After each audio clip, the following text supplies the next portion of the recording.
হযরত জিবরিল আলাইহিসসালাতু ওয়াসসালামের আগমন ও কাজকে ইসলামে শিক্ষা ও নৈতিকতার সাথে কিভাবে সম্পর্কিত করা যায়।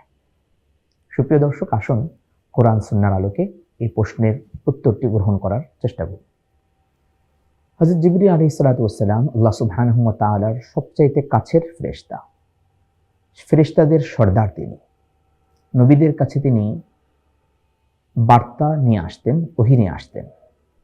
নিয়ে আসার সময় তিনি কোনো প্রকারের খেয়ানত করেননি, বিশ্বস্ততার পরিচয় দিয়েছেন। একটি লফজ, একটি শব্দ তিনি নিজের পক্ষ থেকে যোগ করেননি বা বিয়োগও করেননি। বিশ্বস্ততার দিক থেকে চূড়ান্ত পর্যায়ে ছিলেন হযরত জিবরিল আলাইহিসসালাতু ওয়াসসালাম। সুতরাং এই কথাটি প্রমাণ করে যে তিনি একজন নৈতিক ব্যক্তিত্ব সম্পন্ন ফেরেশতা। নৈতিকতার চূড়ান্ত পর্যায়ে তিনি ছিলেন বিশ্বস্ত ফেরেশতা। ইসলামেরও শিক্ষা হচ্ছে যে আমি নিজেকে নৈতিক বানাবো, নিজেকে আমি নীতি নির্ধারণী ভূমিকায় নিয়ে যাব, নিজেকে আমি আল আমিন উপাধিতে ভূষিত করার চেষ্টা করব।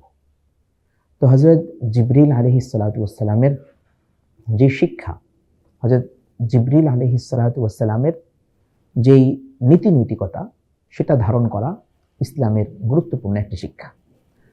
তার এই আগমন এবং কাজকে আমরা ইসলামের শিক্ষার সাথে এভাবে যুক্ত করতে পারি যে হযরত জিবরিল আলাইহিসসালাতু ওয়াসসালাম আল্লাহ রাব্বুল আলামিনের কাছ থেকে কেবল ভালো জিনিসগুলোই নিয়ে এসেছেন।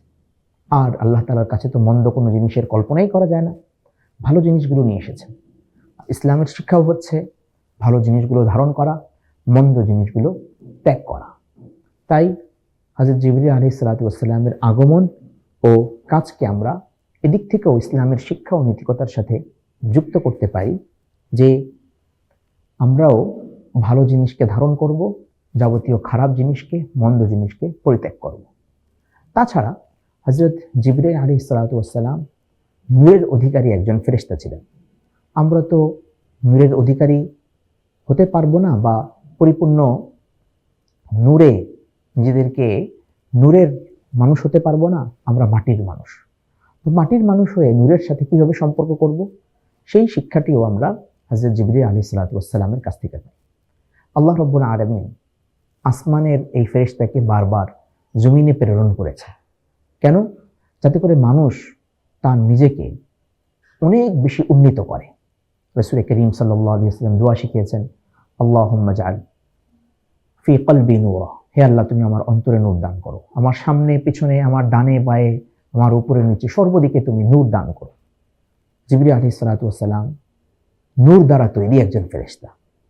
তার কাছ থেকে আমরা এই শিক্ষাটি পাই যে আমরা আমাদের জীবনে নূর গ্রহণ করব এবং নূরের মাধ্যমে নিজেদেরকে সমৃদ্ধ করব। মোট কথা, ইসলামের প্রতিটি কাজ আমরা প্রিয় নবী হযরত মুহাম্মদুর রাসূলুল্লাহ সাল্লাল্লাহু আলাইহি ওয়াসাল্লামের কাছ থেকেই পেয়েছি। আর প্রিয় নবী আল্লাহ তাআলার কাছ থেকে এই কাজগুলোকে এনেছেন, এই নৈতিক শিক্ষাগুলোকে নিয়ে এসেছেন জিবরিল আলাইহিসসালাতু ওয়াসসালামের মাধ্যমে। তাই ইসলামের পুরো বিষয়টি যেন এবং অন্যান্য আসমানি ধর্মের পুরো বিষয়টি যেন হযরত জিবরিল আলাইহিসসালাতু ওয়াসসালামের সাথে সম্পর্কিত। আল্লাহ রাব্বুল আলামিন আমাদেরকে জিবরিল আলাইহিসসালাতু ওয়াসসালামের এই গুণাগুণগুলো নিজেদের মধ্যে ধারণ করার তৌফিক দান করেন।